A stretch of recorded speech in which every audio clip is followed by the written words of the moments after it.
Hello good morning everyone, this is me Abhishek and I welcome you again in this session. तो अभी हमने जो NCERTs की summary मतलब कि जो भी 6-12 है उसका मैं हम लोगों ने स्टार्ट किया है। तो ये आपका थर्ड पार्ट है। बाकी पार्ट मैंने फर्स्ट पार्ट में ओवरव्यू दिया था यूनिवर्स का, फिर सोलर सिस्टम का और जो भी उसके रिलेटेड टर्मिनोलॉजीज है और प्लैनेट्स के बारे में देखा था। अभी हम स्टार्ट करेंगे हमारे अर्थ, ब्यूटीफुल अर्थ के बारे में।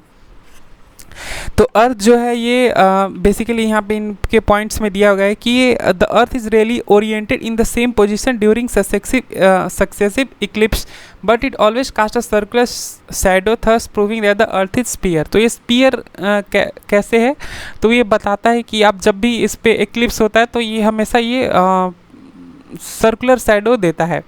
आप अगर देखोगे तो नॉर्थ पोल में आपको पोल स्टार हमेशा, जो कि पोल स्टार है वो 90 डिग्रीज पे ओवरहेड आपको यहाँ पे दिखेगा, ठीक है।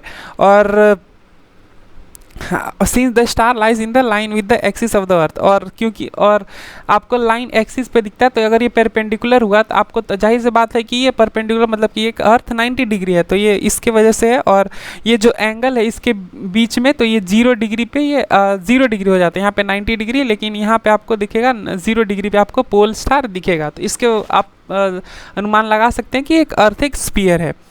और इसका आप देख सकते हो कि एक मिनट इसको रब कर दे रहे हैं। तो पोल स्टार मैंने जैसे बताया कि 90 डिग्री एंगल बनाता है, ठीक है। और यहाँ पे आप अगर देखोगे ये पोल पे हो गया और एक्सिस पे तो ये 0 डिग्री का बनाता है। तो ये आर्क अगर बन रहा है तो जाहिर सी बात है कि ये आर्क ऐसे तो होगा नहीं, तो ये एक सर्कुलर का ही आर्क होगा। तो ये प्रूव करता है कि अर्थ एक स्फीयर है। और कुछ फोटोग्राफ्स भी हैं जिससे पता चलता है कि हमारा अर्थ स्फीयर है। और स्फीयर है तो है, लेकिन उसमें भी एक सब कैटेगरी आ जाता है जो कि इसको बोला जाता है ओबलेट स्पीरॉइड। ऐसे कुछ शेप में आपको दिखेगा, बल्ज रहेगा और जो कंप्रेस्ड रहेगा पल्स, जो कि पोल्स पे है हमारा कंप्रेस्ड रहेगा, हल्का सा दबा हुआ, और जो इक्वेटर पे है वो बल्ज रहेगा।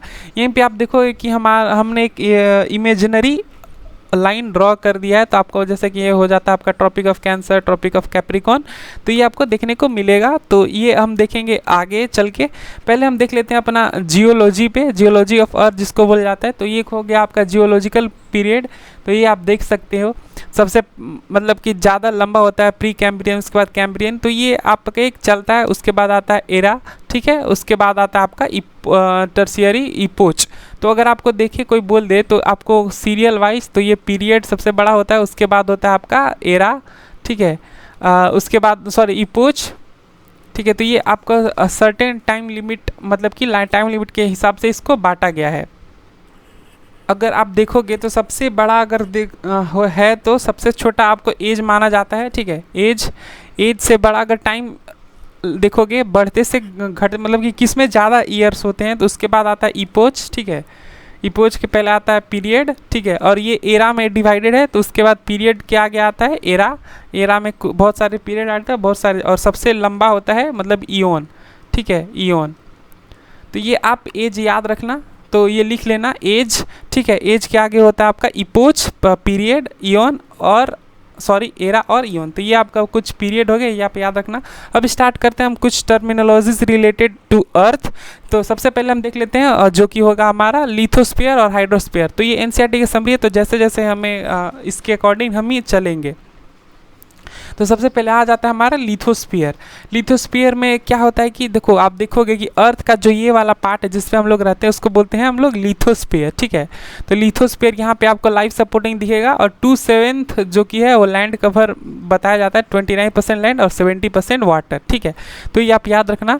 उसके बाद आता है आपका हाइड्रोस्फीयर, जो कि पानी वाले एरिया को, लिथोस मतलब होता है लैंड और हाइड्रो मतलब होता है वाटर, तो ये पानी वाला एरिया को बोला जाता है हाइड्रोस्फीयर।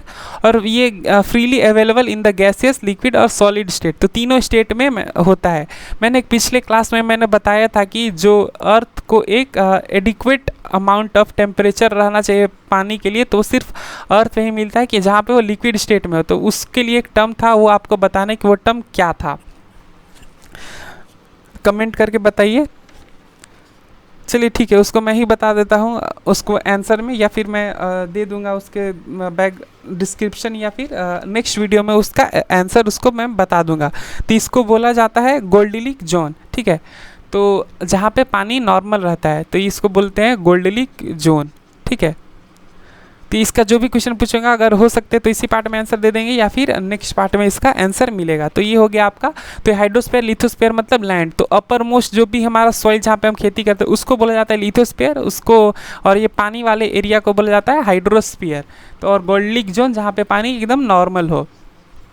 चलिए अब नेक्स्ट आता है हमारा लैटिट्यूड और लॉन्गिट्यूड। तो ये आप देखोगे तो ये एक इमेजिनरी लाइन खींची गई है पूरे अर्थ के अराउंड, उसी को बोलते हैं लैटिट्यूड लॉन्गिट्यूड। यहीं पे हम देखेंगे prime meridian, international date line. तो इसमें हम एक डायग्राम में कवर करने की कोशिश करेंगे, ठीक है। तो ये हमारा सपोज की अर्थ है जो कि है एक ओबलेट स्पीरोइड के शेप में। सॉरी, अगर ये हो गया हमारा आधा आधा, इसको अगर हम काटे तो ये आधा आधा, तो ये इसको, इस लाइन को हम लोग बोलते हैं इक्वेटर, ठीक है। इस लाइन को हम लोग क्या बोलते हैं, मतलब कि अगर इक्वल इक्वल में बांटा जाता है, ये हमारे सुविधा के लिए और टाइम के लिए। इधर वाले रीजन जो आर्टिक वाला रीजन हो गया, इधर अंटार्कटिक वाला रीजन है, तो इसको हम लोग बोलते हैं फ्रिजिड जोन, ठीक है। ये हो गया आपका ट्रॉपिक ऑफ कैंसर, और ये हो गया आपका ट्रॉपिक ऑफ कैप्रिकॉन, ये टेम्परेट रीजन हो गया, ठीक है। तो tropic of cancer 23.5 degree north और ये 23.5 डिग्री साउथ, तो ये ट्रॉपिक ऑफ कैप्रिकॉन हो गया। तो याद रखना जो लेटा हुआ है, ये आप लेटा हुआ आप देखोगे तो इसको बोलते हैं हम लोग लैटिट्यूड, ठीक है। और जो लंबा लंबा मतलब खींचा हुआ जाता है तो उसको हम लोग क्या बोलते हैं, उसको हम लोग बोलते हैं लॉन्गिट्यूड, ठीक है। तो ये लॉन्गिट्यूड मतलब लॉन्ग, लंबा लंबा, लेटा मतलब लेटा हुआ, तो ये लेटा हुआ है तो इसको हम लोग बोलते हैं लैटिट्यूड, और लंबा लंबा जो था उसको हम लोग बोलते हैं longitude. Latitude total number of 180 होता है, ठीक है। अगर हम 180 लेंगे, अगर पूछ ले कोई आपसे कि total number of latitude lines कितने हैं, तो पोल पे के पास तो ये 0 डिग्री हो जाता है, तो पोल तो एक पॉइंट हो गया, तो यहाँ पे 2 पॉइंट हो गया। और ये इक्वेटर हम लोग नहीं जोड़ते हैं, तो इक्वेटर अगर जोड़ के बोले टोटल, तो टोटल तो 180 + 1, तो यहाँ इधर से 180 डिग्री, इधर से 180 डिग्री, तो टोटल 180 लाइन हो गए, 90 डिग्री इधर 90, तो टोटल 180 हो गए प्लस इक्वेटर, तो ये हो गया आपके 180 + 1 181। अगर आपसे पूछ दे कि कितने लाइन्स हैं, तो ये तो पॉइंट हो गया, बाकी ये सब लाइन यहाँ पे आते तो कहीं पे तो ये रुकेगा, तो ये पॉइंट हो गया, तो पॉइंट माइनस 2 पॉइंट हो गया, एक नॉर्दर्न एक साउदर्न, तो टोटल हो गया 179 आपका। वहीं हम लॉन्गिट्यूड की बात करें तो ये टोटल होता है हमारा 360, तो ये टोटल आपका हो जाएगा 360 हमारा लॉन्गिट्यूड है, और लैटिट्यूड हमारा हो गया 180, तो ये आप देख लेना, ठीक है। नेक्स्ट हमारा हो जाता है, एक टर्म आता है प्राइम मेरिडियन। प्राइम मेरिडियन क्या होता है, तो ये आपको क्या होता है कि ये ईस्ट और वेस्ट को मतलब कि एक डिस्टेंस से डिवाइड करता है कि हाँ भाई इधर ईस्ट है और इधर वेस्ट है। और प्राइम मेरिडियन क्या है कि ये सेमी सर्कल वेस्टवर्ड मतलब कि 180 डिग्री। आप एक देख लेना होता है एक प्राइम मेरिडियन जो कि होता है पास अफ्रीका वाले रीजन से। प्राइम मेरिडियन देखो, सपोज कि ये एक गया आपका इंटरनेशनल डेट लाइन है, जैसे कि मैंने इक्वेटर माना था, वैसे ही एक इंटरनेशनल डेट लाइन होता है, एक लाइन जहाँ से हम लोग मानते हैं कि इधर से वेस्ट अगर जाओगे, ठीक है, और सॉरी इधर से आप ईस्ट जाओगे और इधर से आप वेस्ट जाओगे, तो ईस्ट जाने पे समय बढ़ेगा और वेस्ट जाने पे समय घटेगा। इसीलिए आप देखोगे कि इंडिया जो है 82 डिग्री मतलब कि 82.5 डिग्री ईस्ट में इंडिया आता है, 5.5 घंटा अहेड है कहाँ से, ग्रीनविच लाइन से। तो ग्रीनविच लाइन कहाँ से है, जो कि इंटरनेशनल डेट लाइन, वो ग्रीनविच सिटी यूनाइटेड किंगडम में है। आपको जाहिर सी बात है कि यूनाइटेड किंगडम ने रूल किया तो उन्हीं के हिसाब से उन्होंने अपना सारा अपने कन्वीनियंस के हिसाब से डेट बना लिया, तो इधर आप जाओगे तो वो होगा। तो इसी के ये जो इंटरनेशनल, सपोज ये अर्थ है स्फीयर में, तो ये फ्रंट वाला हो गया, तो इसका जो बैक में जस्ट इसका इधर से जो इधर गया इस वाले पोर्शन में, ये तो फ्रंट वाला हो गया। बैक वाले पोर्शन में सपोज कि आप देख रहे हो एक ये सपोज कि एक बस है, तो ये फ्रंट लाइन से पास हुआ है, तो ये हो गया आपका इंटरनेशनल डेट लाइन। और इसी के जस्ट अपोजिट में जो इधर वाला हो गया इसको बोलते हैं हम लोग प्राइम मेरिडियन, ठीक है। तो प्राइम मेरिडियन ये होता है अफ्रीका से पास, अफ्रीका वाले कॉन्टिनेंट से, और ये होता है इंटरनेशनल डेट लाइन इससे पास। तो ये आप डिफरेंस देख लेना, प्राइम मेरिडियन के जस्ट अपोजिट होता है इंटरनेशनल डेट लाइन। अब हम लोग देख लेते हैं लोकल टाइम जोन, ठीक है। तो लोकल टाइम जोन जैसे मैंने बताया था कि इंडियन गवर्नमेंट 82.5 डिग्री ईस्ट है इंडियन स्टैंडर्ड टाइम के, और 5.5 घंटा अहेड है किसके, ग्रीनविच मेरिडियन टाइम के। और अर्थ को जैसे मैंने बताया कि 360 लॉन्गिट्यूड होते हैं, और 1 डिग्री में 15 मिनट हम इसको 1 डिग्री में 1 डिग्री में 15 मिनट, और 15 डिग्री में तो हो गया आपका ये 1 आवर, ठीक है। 15 डिग्री में 1 आवर अहेड होता है। तो ये आपका हो गया 15 डिग्री में 1 आवर और 1 डिग्री में 4 मिनट, सॉरी ये 4 मिनट होते हैं, सॉरी माय मिस्टेक। 1 डिग्री में आपका कितना, अगर 1 डिग्री आप इधर चलोगे तो ये आप 4 मिनट अहेड आ गए ग्रीनविच लाइन से, ठीक है। और प्राइम मेरिडियन वो जो कि अपोजिट होता है, तो ये 4 मिनट हो गया और 15 डिग्री में 1 घंटा हो गया। तो ये हो गया, आपको याद रखना। और जैसे कि इंडिया में पहले क्या था कि 2 टाइम जोन चलते थे। एक था आपका, सपोज देखो कि इंडिया का आपको लैटिट्यूडनल एक्सटेंट बोला जाए और लॉन्गिट्यूडनल एक्सटेंट, सपोज कि इंडिया का मैप है, ठीक है। ये हो गया आपका इंडिया का मैप। तो यहाँ पे इस वाले पॉइंट पे तो 68 डिग्री है और इधर जो इधर आपका अरुणाचल प्रदेश में जो किरीबाथू है वहाँ पे आपका तो 97 डिग्री है। तो यहाँ से यहाँ तो टोटल आपको 30 डिग्री का ना फ़र्क हुआ जी, और 30 डिग्री का फ़र्क हुआ। और आप यहाँ पे देख सकते हो कि 15 डिग्री में 1 घंटा हो जाता है। तो ये यहाँ पे आपको 2 घंटा का फ़र्क नज़र आएगा। इसीलिए पहले जब अंग्रेज़ थे, ब्रिटिशर्स थे, तो यहाँ पे 2 टाइम जोन चलता था। आज़ादी के बाद तक भी ये चला है। तो यहाँ पे इंडिया में 2 टाइम जोन पहले हुआ करता था। अब इसको कॉन्फ्लिक्ट को ना होने के लिए आप देखोगे कि अब 2 ही टाइम जोन देखने को मिलता है। तो पहले क्या था कि इधर 2 घंटा का गैप हो जाता है, तो इसलिए सबको इक्वल यूनिफॉर्म चलने के लिए इसको सेम कर दिया गया। और अभी भी मांग चलती है कि चाय बागान टाइम को अलग किया जाए, क्योंकि यहाँ पे आप देखो कि जल्दी सवेरा हो जाता है, यहाँ पे लेट से सवेरा होता है। तो इसको कम करने के लिए अगर टाइम में देखोगे तो वहीं आप इंग्लैंड में देखोगे तो 10 बजे वहाँ उन लोग का दिन ही रहता है, डे लाइट रहता है। तो उसको कन्फ्यूज़न के लिए इसीलिए टाइम जोन दिया जाता है। अब देखो कि सबसे ज़्यादा जो टाइम जोन है वो रशिया में है, क्योंकि जहाँ की है 11 टाइम जोन और यूएसए और कनाडा में 5 टाइम जोन्स हैं। लॉन्गिट्यूड आर मेजर वही 18 डिग्री, वही वेस्ट ईस्ट मैंने बता दिया। और यही जो आपका हो गया 15 डिग्री वाला पार्ट। इंटरनेशनल डेट लाइन हो गया। तो ये कुछ इसके फैक्ट्स है, ये आप याद रख लेना, ओके। तो वही इंटरनेशनल डेट लाइन जो कि इमेजनरी लाइन है, जैसे मैंने पहले बता दिया। और सेम है वही 11 टाइम जोन रशिया का। तो सबसे पहले ये आप अगर नॉर्थ टू साउथ पोल जाओगे तो 1 calendar to the day from the next, ये आपको बढ़ाना पड़ेगा। जैसे कि कोई भी अगर नॉर्थ से साउथ ट्रैवल करता है तो वो अपने क्या करते हैं कि north pole to south pole में तो 1 कैलेंडर डे अपना वो एक्सटेंड कर लेते हैं।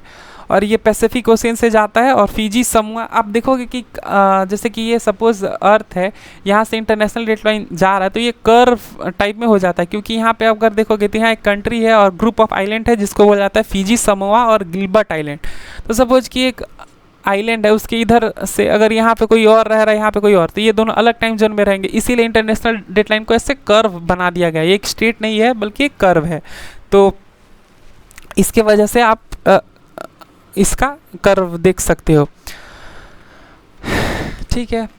नेक्स्ट हम चलते हैं, ये आप देखोगे कि 21 जून और ये कुछ डेट है कि longest day in northern hemisphere 21 जून 22 जून। तो ये मैं अभी आगे एक्सटेंड करूँगा, बस ये कुछ फैक्ट्स है आप याद रखना। इसी में आपको क्यों है इसका अभी आगे नेक्स्ट आंसर मिलेगा, इक्वल डे नाइट इन। तो अब चलते हैं हम अर्थ के मूवमेंट पे। अर्थ के मूवमेंट आप देखो कि अर्थ जो अपने एक्सिस पे 24 घंटा पे घूमता है और डे एंड नाइट फॉर्म करता है। और ये जो अर्थ है जो सन के ऑर्बिट में, ये देखो अपने एक्सिस पे तो ये 23 घंटा कुछ मिनट में घूम ले रहा है, ठीक है।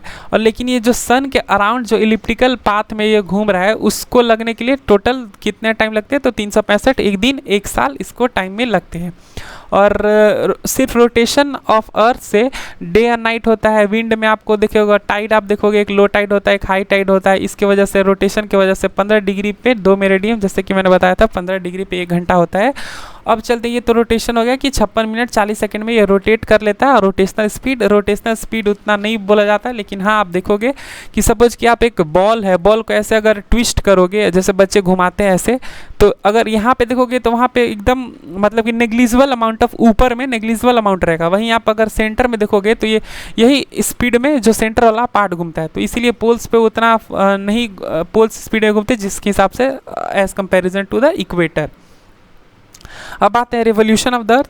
और रेवोल्यूशन में इलिप्टिकल ऑर्बिट में आपको तो पता है ये घूमता है और टोटल 365 दिन, यहाँ पे देख सकते हो 365 दिन 5 घंटा और 48 मिनट। इसी वजह से 5 घंटा आप देखोगे 4 ईयर में लीप ईयर क्यों आता है 366 दिन, क्योंकि 5 घंटा मिलके हो गया 24 घंटा हो गया इधर, सॉरी 20 घंटा इधर और 48 मिलके 4 घंटा हो गया। तो ये टोटल 365 दिन, तो इसीलिए एक दिन एक्स्ट्रा हो जाता है। तो रोटेशन से आपने देखा डे नाइट होता है और वहीं रेवोल्यूशन से आप देखोगे कि चेंज ऑफ सीजन होता है और उसी से डे एंड नाइट कहीं पे बड़ा कहीं पे छोटा और विंड बेल्ट्स शिफ्ट होते हैं। एक दिन में तो बनेगा नहीं, तो एक कुछ ही आप देखोगे हाई प्रेशर लो प्रेशर, ठंडा हुआ ज़्यादा तो हवा नीचे रह गया तो यहाँ पे हाई प्रेशर हो गया, हवा ज़्यादा है तो, और वहीं गर्मी है तो हवा ऊपर डिसेंट हो गया तो वहाँ पे लो प्रेशर बन गया, तो हाई प्रेशर वाला रीजन से लो प्रेशर में हवा मूव करेगी।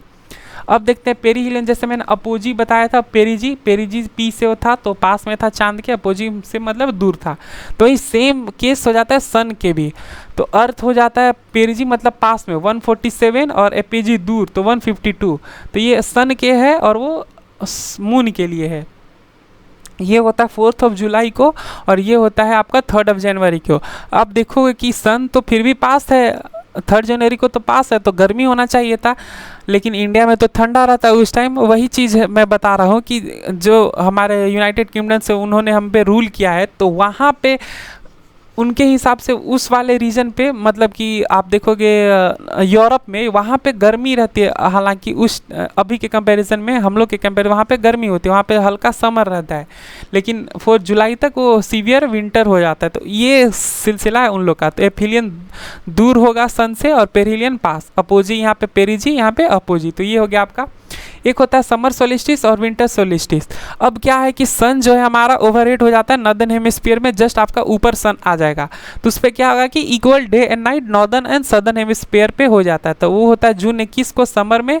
और तो इसमें क्या होता है कि जो अर्थ है वो ट्रॉपिक ऑफ कैंसर मतलब कि इक्वेटर के जस्ट ऊपर आ जाता है, तो इससे क्या होता है कि नॉर्दर्न हेमिस्फीयर में डे ज़्यादा लंबा होता है, सॉरी वो अलग था, इक्विनॉक्स में होता है नॉर्दर्न और सदर्न में सेम डे एंड नाइट मतलब कि सेम इंटरवल पे। वही आप देखोगे समर सोलिस्टिस में, समर में क्या होता है कि ज़्यादा मतलब कि दिन ज़्यादा लंबा हो जाता है समर सोलिस्टिस जो कि 21 जून में, जो कि जिसको हम बड़ा दिन भी बोलते हैं। और विंटर में क्या सदर्न हेमिस्फीयर में डे छोटा हो जाता है, वहीं विंटर में जो कि दिसंबर 22 में है। तो अब सन क्या है कि ट्रॉपिक ऑफ कैंसर पे रहेगा, ये बीच में मान लो कि इक्वेटर है, तो सन जो है देखो सपोज लिखो, ठीक है फिर से इरेज करके बना दे रहे हैं। अर्थ एक ओबलेट स्फीरॉइड, यहाँ पे सन है डायरेक्टली ट्रॉपिक ऑफ कैंसर पे, ठीक है। ये हो गया आपका इक्वेटर, इक्वेटर पे हो गया ये आपका, ठीक है।